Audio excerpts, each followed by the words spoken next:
Men uydan xushbo'ylanib chiqqan ayol haqida so'ralgan edim. Asl shuki, bu joiz emas.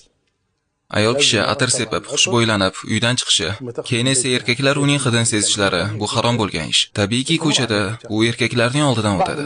Ba'zi odamlar, aniqrog'i ba'zi ayollar bahona qilishadi. O'zimning mashinamda yuraman deb yoki erim bilan yuraman, erkaklarning oldidan o'tmayman deydi. Bu gaplar qabul qilinadigan gaplar emas. Hozir har kim uydan chiqishi bilanoq erkaklarning oldidan baribir o'tadi. U maktabi yoki ishigacha yoki bormoqchi bo'lgan joyigacha ba'zi sabablarga ko'ra yetib bora olmasligi mumkin. Masalan, avtohalokat yoki mashinasida nosozlik bo'lib qolishi mumkin yoki yo'l qoidasini buzgani uchun xodimlar tomonidan to'xtatilishi mumkin. O'sha payt erkaklar kelishadi va uning hidini sezishlari mumkin va bu ularning e'tiborini tortadi. Bu esa aslo joiz emas. Hattoki u masjidga chiqsa ham bu ishi joiz emas. Chunki payg'ambarimiz dedilar: Allohning sho'rlarini, Allohning masjidlaridan man qilmanglar, lekin ular masjidga chiqsalar, xushbo'ylanmagan holda chiqsinlar.